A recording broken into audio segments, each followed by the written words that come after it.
Howdy on Lex Lives. I think it's time to play a little 7 Days to Die. Okay. There's my iron. Okay, I've got the 4x4 truck that I was working on last time. Hopefully. We got those, so now I need to make the chassis. Done. So I need 4 wheels, the chassis, an engine, and a battery. And everything else is done. So 4 wheels, battery, engine. Those can go down here where they belong. How long is that going to take? A couple minutes. All right. So, got some more of the Titans TV show watched. I would say I rather enjoyed their Connor Kent so far. It's I don't know why this never occurred to me before, but the Connor Kent character, also known as Superboy, it's tricky in the DC universe because there are many different Superboys.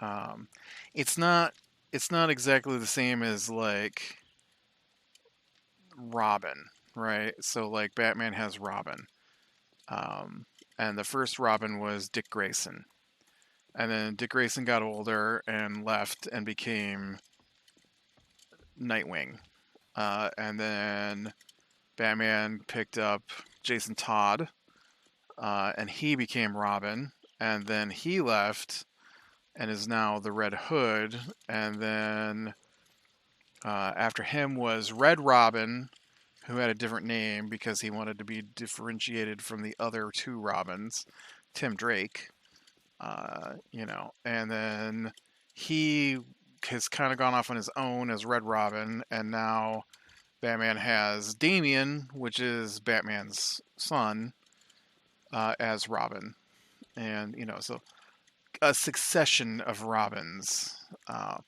It's different with Superboy because there are several different forms of Superboy all existing concurrently, and they're not a succession of people who join Superman. In fact, only one of the Superboys really joins Superman in the fact that he is Superman's son. All the rest of them are other things. uh, and so there's a couple of different clone versions. Oh, that took a long time. I didn't expect that to take another 3 minutes. Um, and so the Connor Kent in the Titans show is one of the clone kind. Because Jonathan Kent is Superman's son, and he's a Superboy. And then Connor Kent is a clone, but he's also Superboy. And then there's another version of Connor Kent that's also Superboy. And then I'm not sure who Superboy Prime is. I just know Superboy Prime exists, and that he's a bad guy. And then there's also the new Superboy that's a different kind of clone.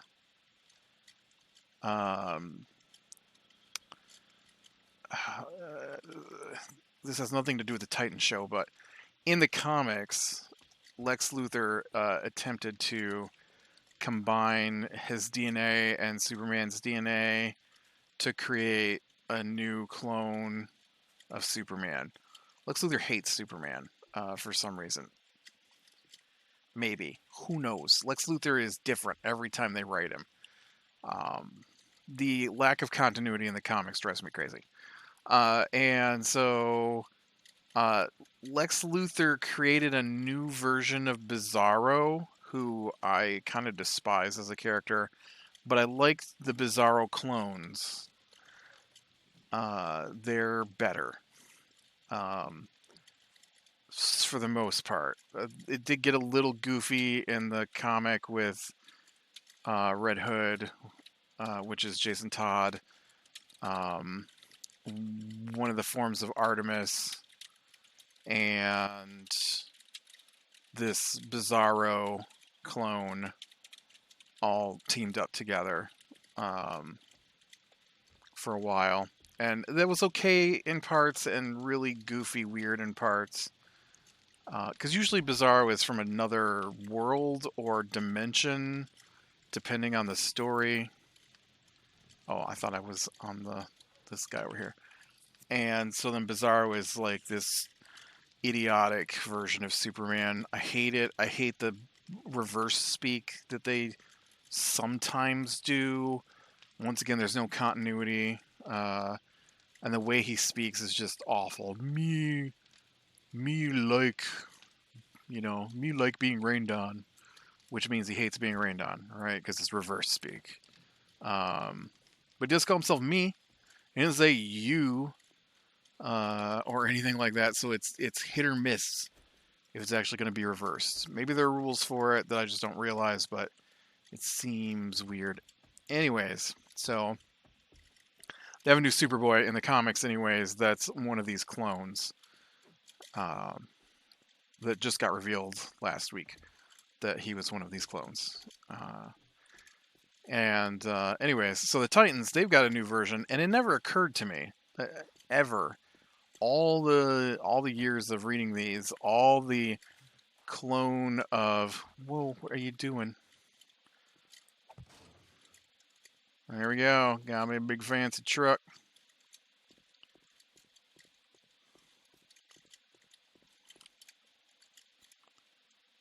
Get some gas out of here for it.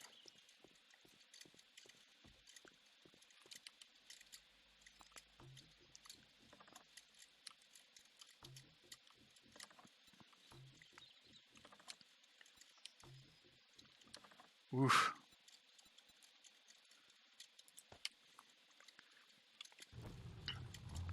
Here we go. This thing's a beast, and it uses up all the fuel. All the fuel ever. And it's so slow. Oh, I hit the spot.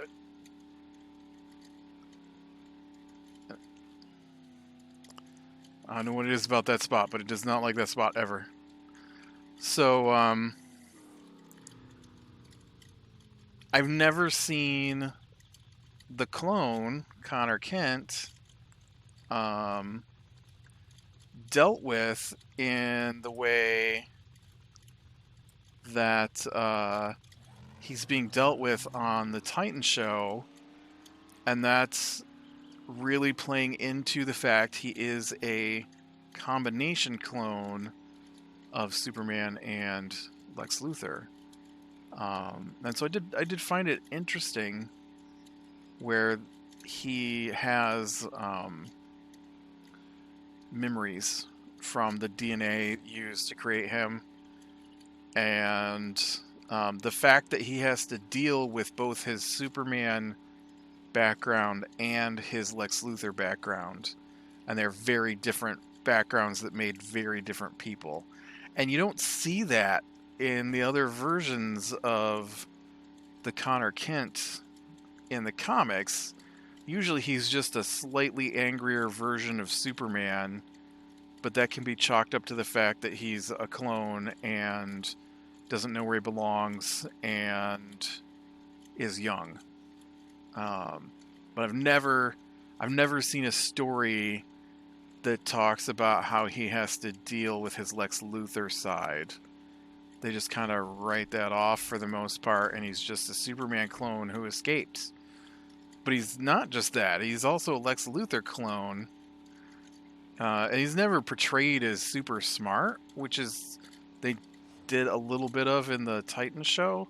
And so I actually really enjoyed their version of well, I enjoyed the concept of their version of Connor Kent, I guess. And so it'll be interesting to see where that goes. The current season's pretty good too. It is better, I think, than the first season, and so I will need to know what happens. But so the first season was Raven and Trigun. Trigun is her father. A little different than what I'm familiar with in the comics, in that her mother was evil. Spoilers. Because in the regular version, her mother fled Earth to try and save her, and she was raised on another world.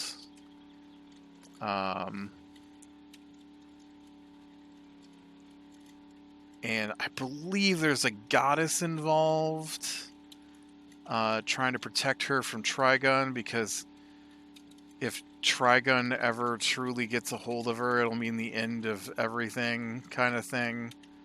I know there's a hot minute where she... I don't know whatever happened to that story. There's a hot minute where she became a bad guy in the comics here recently, and was swallowing up everything. But, like I said, there's no continuity. They don't finish storylines half the time. Or if they do, there's like year-long breaks, and then you're supposed to remember what happened a year ago, where they've peeled off to do a different storyline because they got tired of, I guess, of working on the story they were working on. And so they did this thing recently called... Oof, am I going to remember? Future State. That's what it's called. So they had an event called Future State, and for a couple of months, they did comics that took place in the future of each of the comics. Near future, I think. And so they're showing you what's coming. And now they've stepped back, and they are doing the stories that lead up to these future states. And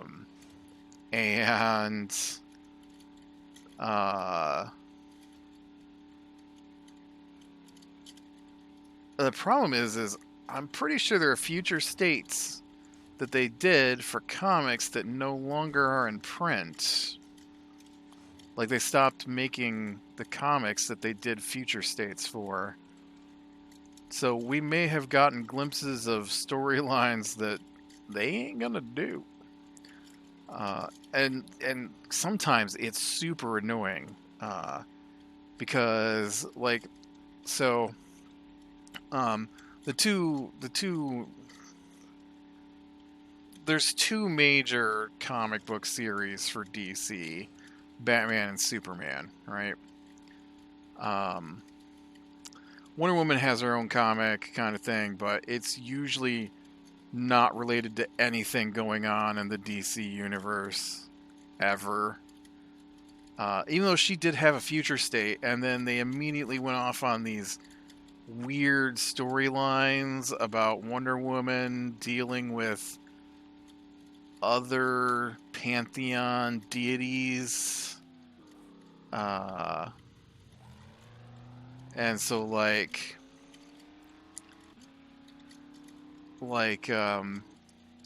so Wonder Woman is part of the Greek pantheon, right? Zeus and those guys. And I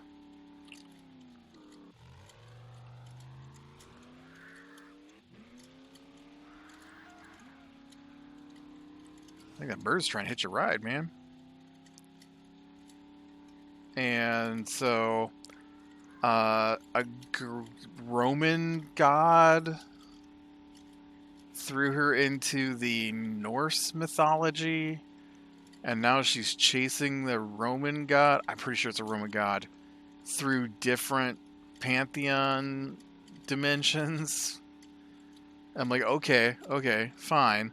But what does this story have to do with the future state of the new South American non-Themysciran Wonder Woman? Oh, that's right. It doesn't. They're just throwing in backup stories now that they didn't used to do, that occasionally are about the South American Wonder Woman.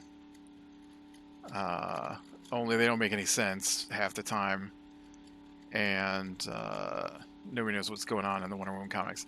The Superman comic is kind of annoying to me because Jonathan Kent was flung into the far future at one point, and while he was there, he grew up.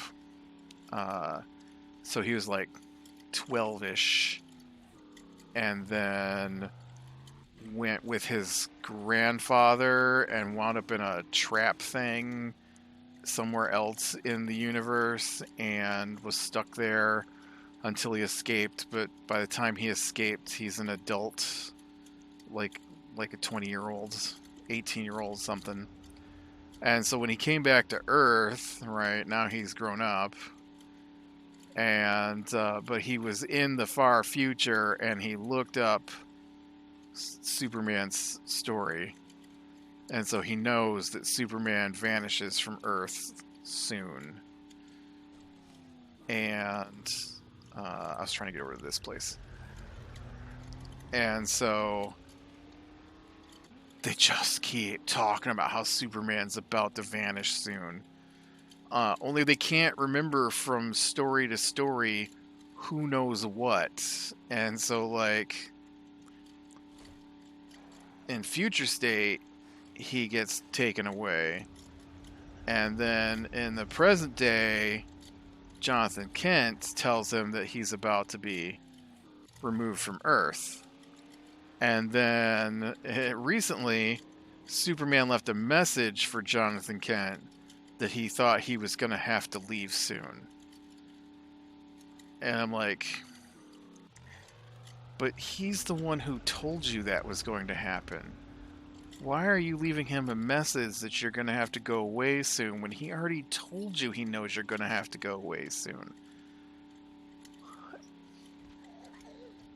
Did you forget who told who what? But yeah, so I'm tired of Superman mentioning that he's going to have to leave soon.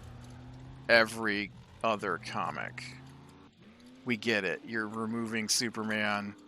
Jonathan Kent is going to be the new Superman for a hot second till you bring back Superman.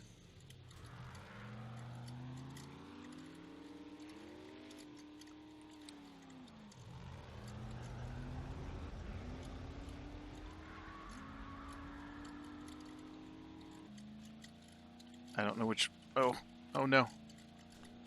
I don't know which one of these directions I need to go. Okay, it's this way.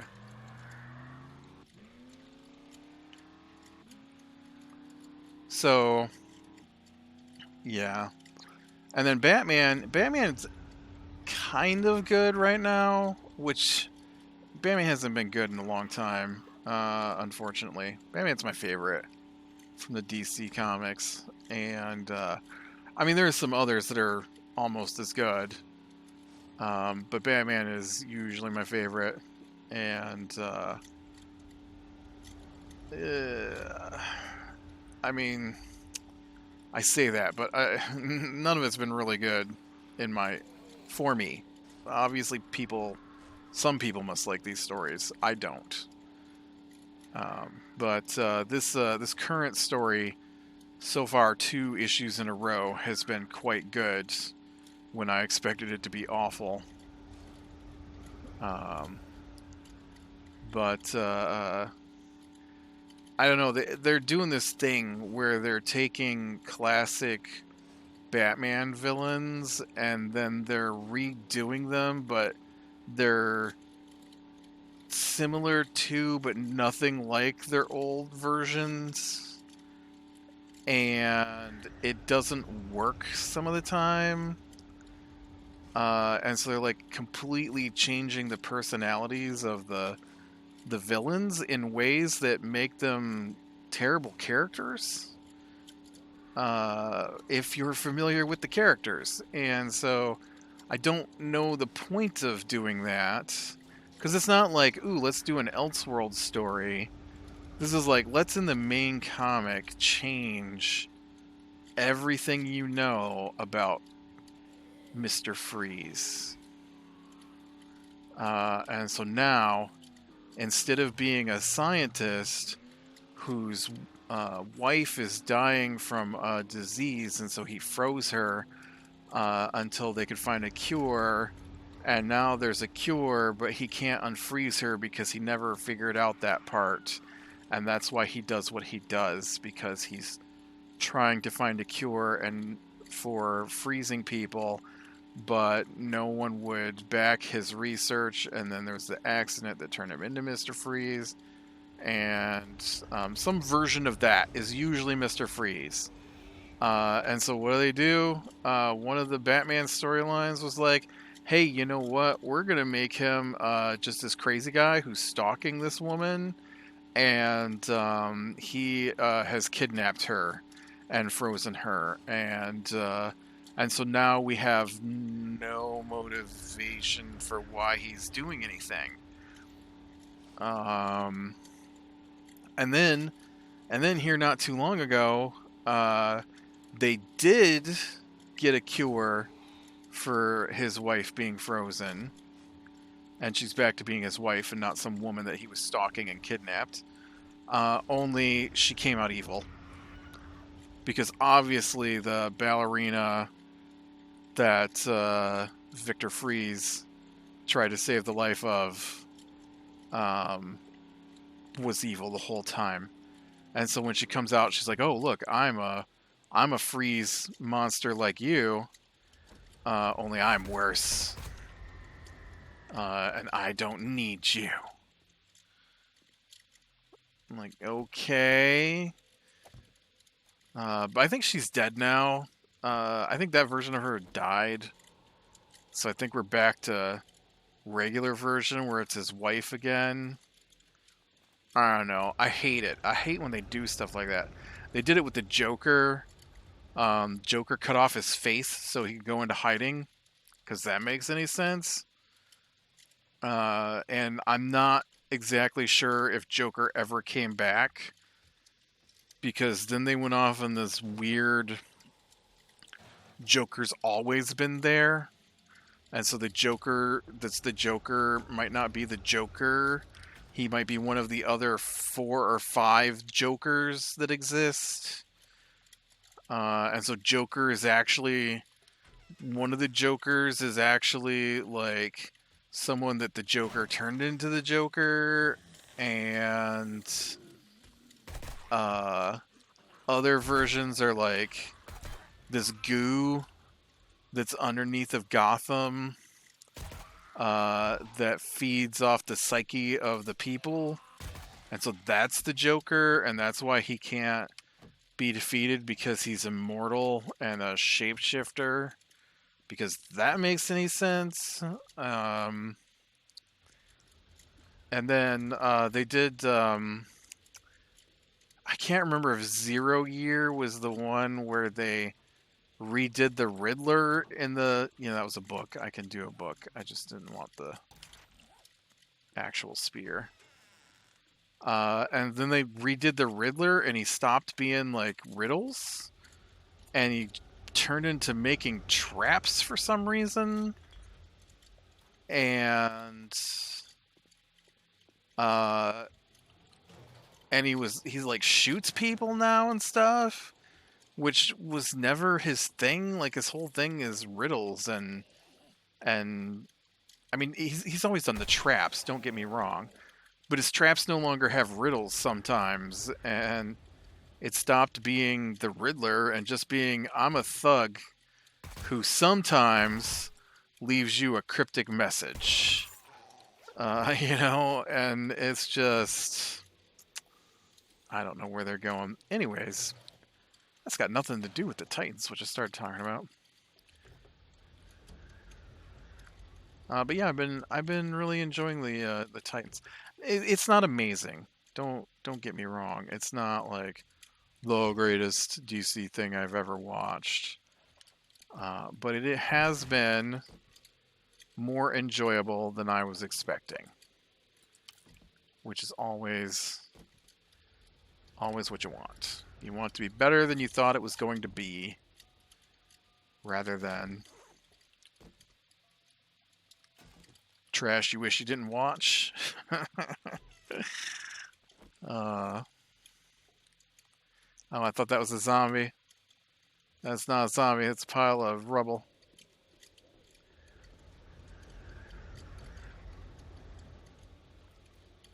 I wish I could sneak under here, man. This is where the good stuff is. It's right behind this door. Guess I'll just poke a hole in it.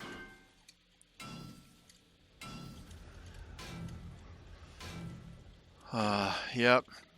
Today's what? Yeah, this was a couple days out yet for comic book day. I wish they did more of the really good stuff.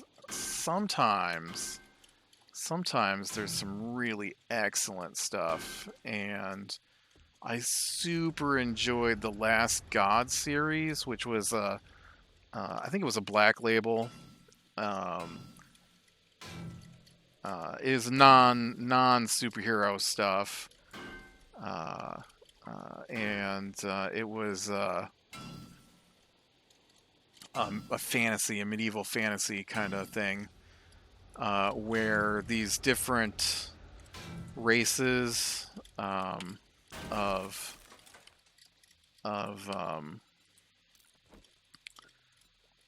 I think there was a like an orc, a dwarf, elf, fairy, human, all came together, but not the regular version. They were slightly altered in good ways, and they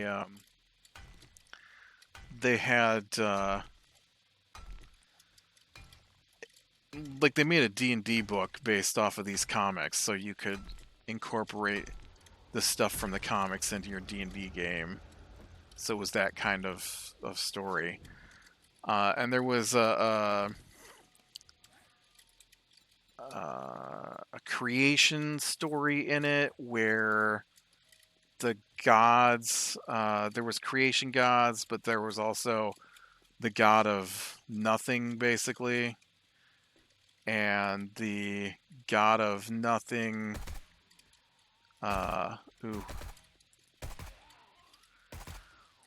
um, wanted to come into the world of stuff, and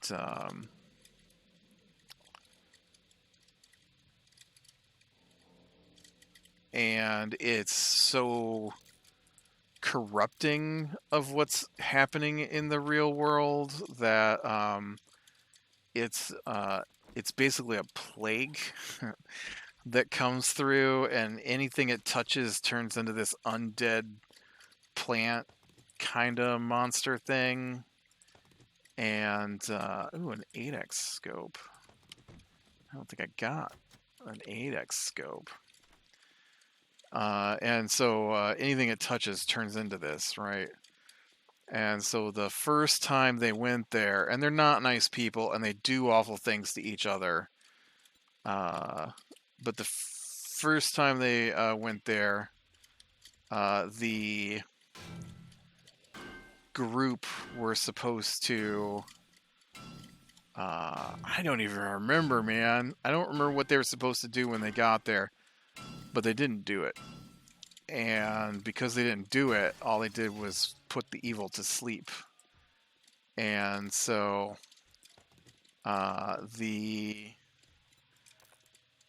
so there's some flashbacks to that stuff. And then the modern day, there's a prophecy that the I don't use those. I don't use those. That the child of those people would cause the end of their civilization, and so he appears, and the plague, the evil god plague, starts again, and they have to retrace the steps that they did um, the first time with some of the same people, but taking the kid.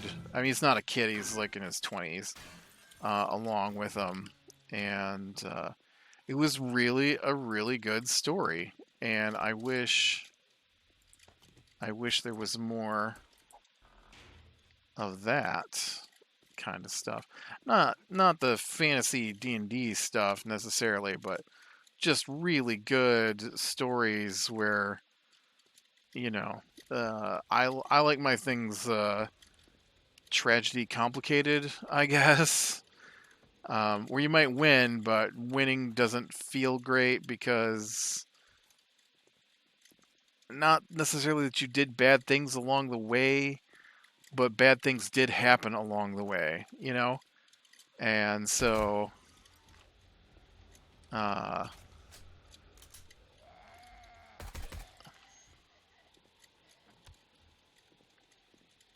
um, yeah. And then I guess before we go here, saw the trailer for Wheel of Time. I'm super excited about that. The Wheel of Time is one of my favorite book series of all time. Little less tragedy in that than The Last God, sort of, but definitely one of those epic stories where Lord of the Rings style kind of thing. Uh, Wheel of Time is a great series about the. Let's see if I can do a short spoiler for Wheel of Time. The So it takes place on Earth, but in an Earth where the um, it's set far in the future past, because that's the thing about the Wheel of Time, is the Wheel of Time turns, and as they say in the book, ages come and pass, and uh, like history becomes legend, legend fades to myth, and then is forgotten, and and so they do reference like stuff from our time in a couple of spots, but then the stuff that caused what's going on in the book, uh, like our time is part of their time, but our time took place far in their past or far in their future, depending on which end you're coming around from, and so they